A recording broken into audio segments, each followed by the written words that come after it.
അടുത്തതായി ശ്രീ KM സച്ചിൻ ദേവ്, അങ്ങേക്ക് 10 minute സംസാരിക്കാവുന്നതാണ്. Sir, നന്ദി. പ്രമേയത്തെ പിന്തുണയ്ക്കുകയാണ്. നവകേരള സൃഷ്ടി ലക്ഷ്യം വെച്ചുകൊണ്ട് കേരളത്തിലെ ഗവൺമെൻറ് നടപ്പിലാക്കുന്ന വികസന പ്രവർത്തനങ്ങളുടെ ഒരു വിശദീകരിച്ച രൂപമാണ് ബഹുമാന്യനായ ഗവർണർ നയപ്രഖ്യാപന പ്രസംഗത്തിലൂടെ അവതരിപ്പിച്ചിട്ടുള്ളത്. സാർ, യഥാർത്ഥത്തിൽ കേരളത്തിൻ്റെ വികസന പ്രവർത്തനങ്ങളിലെ അഭിപ്രായ നിർദ്ദേശങ്ങളും വിമർശനങ്ങളും വിയോജിപ്പുകളും ഏതൊരംഗവും രേഖപ്പെടുത്തേണ്ടത് നിയമസഭയിലാണ്. ആ നിലയിലുള്ള അഭിപ്രായങ്ങളും നിർദ്ദേശങ്ങളും വിമർശനങ്ങളും നിയമസഭയിൽ രേഖപ്പെടുത്താതെ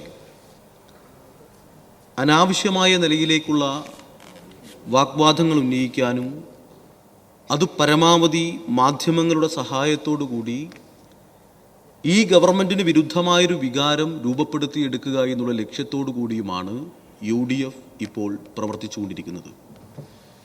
അക്ഷരാർത്ഥത്തിൽ കേരളത്തിൽ ഇടതുപക്ഷ ജനാധിപത്യ മുന്നണിയുടെ ഗവൺമെൻറ് നടപ്പിലാക്കിയ വികസന ക്ഷേമ പദ്ധതികളെക്കുറിച്ച് കേരളത്തിലെ ജനങ്ങൾക്ക് നല്ല ബോധ്യമുണ്ട് സാർ. വികസന പ്രവർത്തനങ്ങളുടെയും ക്ഷേമകാര്യ നിർവഹണത്തിൻ്റെയും ഒരു സുവർണ കാലമാണ് കഴിഞ്ഞ 9.5 വർഷക്കാലത്തിലധികമായി കേരളത്തിൽ നമുക്ക് അനുഭവിക്കാൻ കഴിയുന്നത്. സാർ, ഈ കാര്യങ്ങൾ പറയുമ്പോൾ തന്നെ നാം കാണേണ്ട ഏറ്റവും പ്രധാനപ്പെട്ട ഒരു വസ്തുതയുണ്ട്. എങ്ങനെയായിരുന്നു സാർ മുമ്പ് 2016 മുമ്പ് നമ്മുടെ കേരളം ഏതെല്ലാം മേഖലയിലാണ് വലിയ തിരിച്ചടികൾ നേരിടേണ്ടി വന്നിട്ടുള്ളത്? ഓരോ മേഖലയായി ഞാൻ പ്രത്യേകം ഈ സന്ദർഭത്തിൽ ഓർമ്മപ്പെടുത്തുന്നില്ല. ആരോഗ്യരംഗമാണെങ്കിലും വിദ്യാഭ്യാസ മേഖലയാണെങ്കിലും കേരളം വലിയ നിലയിലേക്കുള്ള തിരിച്ചടികളുടെയും കെടുകാര്യസ്ഥതയുടെയും നാടായി ഈ രാജ്യത്തിൻ്റെ മുന്നിൽ തന്നെ വളരെ മോശത്തോടു കൂടി നിൽക്കേണ്ട സാഹചര്യം 2016 മുമ്പ് UDF ഗവൺമെൻറ്റിൻ്റെ കാലത്ത് കേരളത്തിൽ ഉണ്ടായിരുന്നില്ലേ? ആശുപത്രിക്ക് മികച്ച കെട്ടിടങ്ങളില്ല, അനുബന്ധ സൗകര്യങ്ങളില്ല, ചികിത്സാ ക്രമീകരണങ്ങളില്ല, ഡോക്ടർമാരുടെ സേവനം ശരിയായ വിധത്തിൽ ലഭ്യമാകുന്നില്ല, മരുന്നുകളില്ല. അതോടൊപ്പം തന്നെ വിദ്യാഭ്യാസ മേഖലയാണെങ്കിൽ ഞാൻ വിദ്യാർത്ഥിയായിരിക്കുന്ന കാലത്താണ് ശ്രീ ഉമ്മൻചാണ്ടിയുടെ നേതൃത്വത്തിൽ കേരളത്തിൽ UDFൻ്റെ ഗവൺമെൻറ് ഭരണം നടത്തുന്നത്. പാഠപുസ്തകം വിതരണം ചെയ്യാൻ കഴിയാതെ വന്നപ്പോഴാണ് ഫോട്ടോസ്റ്റാറ്റ് എടുത്ത് വിദ്യാർത്ഥികൾ ക്ലാസ് മുറികളിൽ പാഠപുസ്തകം പങ്കിട്ട് വായിക്കേണ്ടി വന്ന ഗതികേട് കേരളത്തിലുണ്ടായത്. സൗജന്യ യൂണിഫോം, ഉച്ചക്കഞ്ഞി തുടങ്ങിയ പദ്ധതികളെ സംബന്ധിച്ച് അന്നത്തെ UDF ഗവൺമെൻറ്റിന് ഒരു ധാരണയും ഉണ്ടായിരുന്നില്ല.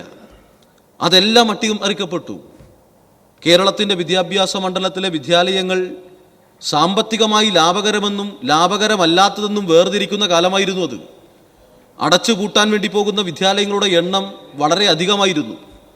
സ്കൂളുകൾ രാത്രിയുടെ മറവിൽ ഇടിച്ചു തകർക്കുന്ന സമീപനം സ്വീകരിക്കുന്ന കാലം. അങ്ങനെ ഒരു കാലം നമ്മുടെ കേരളത്തിൽ ഉണ്ടായിരുന്നല്ലോ.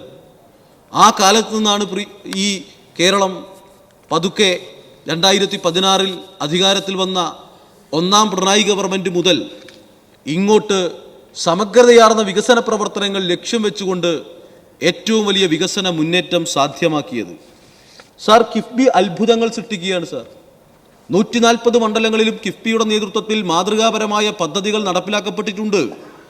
കേരളത്തിന് അതിവേഗതയിൽ ഈ ലോകത്തിൻ്റെ മുന്നിൽ തന്നെ അഭിമാനകരമായ വികസന നേട്ടം കൈവരിക്കാൻ കഴിയാകുന്ന നാടായി നമ്മുടെ കേരളത്തെ ഉയർത്തിക്കൊണ്ടുവരുന്നതിൽ കിഫ്ബി വഴി കേരളത്തിലെ ഗവൺമെൻറ് നടപ്പിലാക്കിയ പദ്ധതികൾ മാതൃകാപരമായിരുന്നു.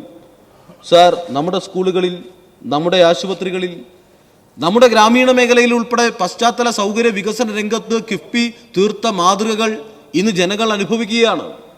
നാം കാണേണ്ടത് എൻ്റെ മണ്ഡലത്തിൽ ഉൾപ്പെടെ ജനങ്ങൾ ഏറ്റവും നല്ല വികസന സൗകര്യങ്ങൾ അനുഭവിക്കാൻ വേണ്ടി കഴിയാകുന്ന തലത്തിലേക്ക് ഉയരാൻ ഏറ്റവും പ്രധാനപ്പെട്ട കാരണമായി മാറിയത് കിഫ്ബി വഴി നാം നടപ്പിലാക്കിയ പദ്ധതികളാണ്.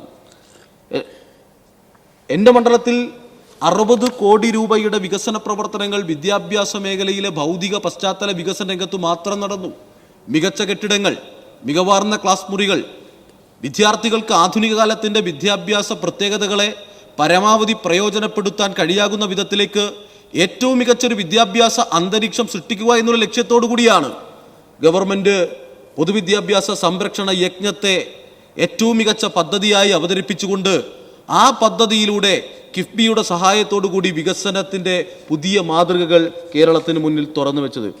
ഡിജിറ്റൽ ക്ലാസ് റൂമുകൾ, പഠന സാമഗ്രികളുടെ അപര്യാപ്തത കൊണ്ട് കേരളത്തിലെ ഒരു വിദ്യാർത്ഥിയുടെയും വിദ്യാഭ്യാസ പ്രവർത്തനങ്ങൾ മുടങ്ങിപ്പോവരുത് എന്ന നിലപാട് സ്വീകരിച്ച ഗവൺമെൻറ്റായി നമ്മുടെ ഗവൺമെൻറ് മാറി.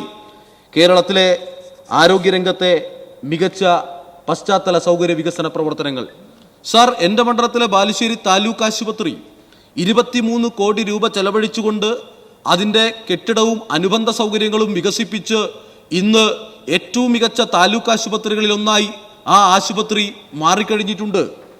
ആ ഗ്രാമീണ മേഖലയിലെ സാധാരണക്കാരായ ജനങ്ങളുടെ ആരോഗ്യപരമായ കാര്യങ്ങൾക്ക് ആശ്രയിക്കാൻ കഴിയാകുന്ന, ഏറ്റവും സാധാരണ ജനങ്ങൾക്ക് ആരോഗ്യ പരിചരണവും ഉറപ്പുവരുത്തുക എന്നുള്ള ലക്ഷ്യത്തോടു കൂടി പ്രവർത്തിക്കുന്ന ഒരു സർക്കാർ ആശുപത്രി ഏറ്റവും മികച്ച നിലവാരത്തിലേക്ക് മാറുക എന്നുള്ളത് ഈ ഗവൺമെൻറ് നടത്തിക്കൊണ്ടിരിക്കുന്ന ആരോഗ്യ മേഖലയുടെ ദീർഘവീക്ഷണത്തോടു കൂടിയ വികസന കാഴ്ചപ്പാടിൻ്റെ ഭാഗമാണ് സാർ, എൻ്റെ മണ്ഡലത്തിൽ ഉന്നത വിദ്യാഭ്യാസ രംഗത്ത് ഏറ്റവും മികച്ച ചുവടുവെപ്പ് നടത്താനായത് doctor BR Ambedkar government arts and science കോളേജിൻ്റെ പുതിയ കെട്ടിടം നിർമ്മിക്കുന്നതോടുകൂടിയാണ്.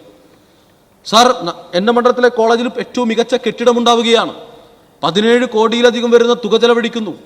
ഹോസ്റ്റൽ കെട്ടിടം, ക്ലാസ് മുറികൾ, അനുബന്ധ സൗകര്യങ്ങൾ, മികച്ച നിലയിൽ വിദ്യാർത്ഥികൾക്ക് ഉന്നത വിദ്യാഭ്യാസത്തിൻ്റെ സാധ്യതകളെ പരമാവധി പ്രയോജനപ്പെടുത്താൻ വേണ്ടി കഴിയാകുന്ന അന്തരീക്ഷം ഒരു കോളേജിൽ ഒരുക്കുക എന്നുള്ള ലക്ഷ്യത്തോടു കൂടിയാണ് മികച്ച ഒരു കോളേജ് എൻ്റെ മണ്ഡലത്തിൽ നമുക്ക് അതിൻ്റെ നിർമ്മാണ പ്രവർത്തനങ്ങൾ പൂർത്തിയാക്കാൻ വേണ്ടി കഴിഞ്ഞിട്ടുള്ളത്.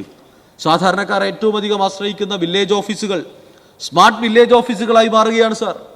എൻ്റെ മണ്ഡലത്തിലെ 6 വില്ലേജ് ഓഫീസുകൾ സ്മാർട്ട് വില്ലേജ് ഓഫീസുകളായി മികച്ച കെട്ടിടത്തോടു കൂടി നിർമ്മിക്കാൻ വേണ്ടി കഴിഞ്ഞു ഈ കാലയളവിൽ. ഇപ്പോൾ 2 വില്ലേജ് ഓഫീസുകളുടെ പ്രവൃത്തി പുരോഗമിച്ചു കൊണ്ടിരിക്കുകയാണ്. ഏറ്റവും സാധാരണക്കാരായ ജനങ്ങൾ അവരുടെ സുപ്രധാനമായ ആവശ്യങ്ങൾക്ക് വേണ്ടി ഏറ്റവും അധികം സമീപിക്കുന്ന സർക്കാർ സ്ഥാപനം എന്നുള്ള പ്രത്യേകത നമ്മുടെ വില്ലേജ് ഓഫീസുകൾക്കുണ്ട്. ആ വില്ലേജ് ഓഫീസുകൾ ഏറ്റവും മികച്ച നിലയിലേക്ക് മാറുന്ന കാലമായി ഇടതുപക്ഷ ജനാധിപത്യ മുന്നണി ഗവൺമെൻറ്റിൻ്റെ കാലം മാറുന്നു എന്നുള്ളതാണ്. സാർ, എൻ്റെ മണ്ഡലത്തിൽ മിനി സിവിൽ സ്റ്റേഷൻ, ഒരു സർക്കാർ ഓഫീസുകളെല്ലാം ഒരു കുടക്കീഴിൽ കൊണ്ടുവരിക എന്നുള്ള ലക്ഷ്യത്തിൻ്റെ ഭാഗമായി 15 കോടി രൂപ ചെലവഴിച്ചുകൊണ്ട് നിർമ്മാണ പ്രവർത്തനങ്ങൾ പുരോഗമിച്ചുകൊണ്ടിരിക്കുകയാണ്. ഇടതുപക്ഷ ജനാധിപത്യ മുന്നണി ഗവൺമെൻറ് എന്നുള്ള നിലയിൽ ദീർഘവീക്ഷണത്തോടു കൂടിയ ഭരണനിർവഹണ രംഗത്തെ കാഴ്ചപ്പാടുകൾ ഏറ്റവും സുഗമമായി നടപ്പിലാക്കാൻ കഴിയാകുന്ന വിധത്തിലേക്കുള്ള ഒരു വികസന മുന്നേറ്റത്തിൻ്റെ സുപ്രധാനമായ പരിച്ഛേദം എന്നുള്ള നിലയിലാണ് റവന്യൂ സ്ഥാപനങ്ങളെയെല്ലാം ഏകീകരിപ്പിക്കുന്നതിൻ്റെ ഭാഗമായി ഈ മിനി സിവിൽ സ്റ്റേഷൻ്റെ നിർമ്മാണ പ്രവർത്തനങ്ങൾ എൻ്റെ മണ്ഡലമായ ബാലുശ്ശേരി മണ്ഡലത്തിൽ നടപ്പിലാക്കിക്കൊണ്ടിരിക്കുന്നത്. സാർ, കായിക രംഗത്ത് നമ്മുടെ ഗവൺമെൻറ്റിൻ്റെ കാഴ്ചപ്പാട് അക്ഷരാർത്ഥത്തിൽ നടപ്പിലാക്കുന്ന കാലമായി ഈ കാലയളവ് മാറിയില്ലേ സാർ? ഓരോ ഗ്രാമപഞ്ചായത്തിലും ഓരോ കളിക്കളം എന്നുള്ള പ്രഖ്യാപനം നമ്മുടെ ഗവൺമെൻറ് നടത്തി. MLA-മാരുടെ നേതൃത്വത്തിൽ, ഗ്രാമപഞ്ചായത്ത് ഭരണസമിതികളുടെ നേതൃത്വത്തിലെല്ലാം ഏറ്റവും നന്നായി ഇടപെട്ട് ഒരു ഗ്രാമത്തിൽ ഒരു കളിക്കളം എന്നുള്ള പദ്ധതി വിജയകരമായി പൂർത്തീകരിക്കുന്നതിൻ്റെ ഭാഗമായിട്ടുള്ള ഇടപെടൽ നടന്നു വരികയാണ്. എൻ്റെ മണ്ഡലത്തിൽ കിഫ്ബി പദ്ധതി ഉപയോഗപ്പെടുത്തിക്കൊണ്ട് 10 കോടി രൂപ ചെലവഴിച്ചാണ് ഒരു വോളിബോൾ കോർട്ട് ഞങ്ങൾ നിർമ്മിച്ചിട്ടുള്ളത്. സാർ, ബാലുശ്ശേരി മണ്ഡലത്തിൽ ഏറ്റവും ശ്രദ്ധേയമായ കായിക വിനോദമാണ് വോളിബോൾ. ആ വോളിബോൾ കളിക്കാൻ ആഗ്രഹിക്കുന്ന, ആ വോളിബോൾ കളിയിലൂടെ ലോകത്ത് തന്നെ അറിയപ്പെട്ടിട്ടുള്ള നിരവധിയായ കായിക താരങ്ങൾക്ക് ജന്മം നൽകിയ നാടാണ് എൻ്റെ നാട് ബാലുശ്ശേരി. അവിടെ ഞങ്ങൾ ഏറ്റവും മികച്ച നിലയിലേക്കുള്ള വോളിബോൾ കോർട്ട്, മാപ്പിൾ വുഡ് സംവിധാനങ്ങൾ ഒരുക്കിക്കൊണ്ട് കായിക മേഖലയെ പരിപോഷിപ്പിക്കാൻ കഴിയാകുന്ന വിധത്തിലേക്കുള്ള ഏറ്റവും ശ്രദ്ധേയമായ പ്രവർത്തനങ്ങൾ നമ്മുടെ ഗവൺമെന്റിന്റെ ഭാഗമായി ഉണ്ടാകുന്നു. സാർ, ഈ വികസന മുന്നേറ്റത്തെ മറച്ചു പിടിക്കുന്നതിന് വേണ്ടിയാണ് UDF ബോധപൂർവമായ പ്രചാരവേലകൾക്ക് ഇപ്പോൾ നേതൃത്വം നൽകിക്കൊണ്ടിരിക്കുന്നത്.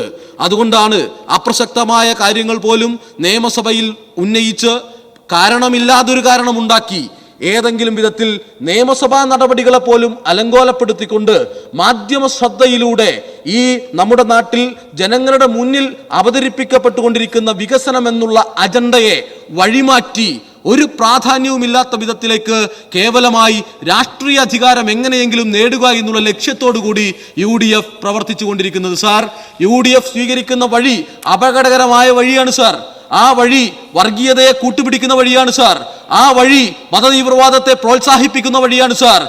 ഈ കേരളത്തിൽ അധികാരം ലഭിക്കുന്നതിന് വേണ്ടി ഏതു തെറ്റായ മാർഗവും സ്വീകരിക്കുന്ന നിലപാടാണ് UDF ഇപ്പോൾ സ്വീകരിച്ചുകൊണ്ടിരിക്കുന്നത്. അത് കേരളത്തിലെ ജനങ്ങൾ തിരിച്ചറിയുക തന്നെ ചെയ്യും സാർ. ഈ കേരളത്തിന്റെ വികസന മുന്നേറ്റം ജനങ്ങൾ ആഗ്രഹിക്കുന്ന വിധത്തിലേക്ക് മുന്നോട്ട് പോകുമ്പോൾ അത് തീർച്ചയായും ഇടതുപക്ഷ ജനാധിപത്യ മുന്നണിയോടൊപ്പം അണിനിരക്കുന്ന ജനസാമാന്യം കേരളത്തിൽ ഇനിയും ഏറ്റവും ശ്രദ്ധേയമായ നിലയിൽ വളർന്നു വരുന്നു എന്നുള്ള അനുഭവങ്ങളാണ് കാണാനാകുന്നത്. ഇടതുപക്ഷ ജനാധിപത്യ മുന്നണിയുടെ നേതൃത്വത്തിൽ വീണ്ടും ഒരു ഗവൺമെന്റ് കേരളത്തിൽ അധികാരത്തിൽ വരുമെന്നുള്ള കാര്യത്തിൽ ഒരു സംശയവുമില്ല എന്നുകൂടി സൂചിപ്പിച്ചുകൊണ്ട് നന്ദി പ്രമേയത്തെ ഒരിക്കൽ കൂടി പിന്തുണച്ചുകൊണ്ട് എന്റെ വാക്കുകൾ ഉപസംഹരിക്കുകയാണ്.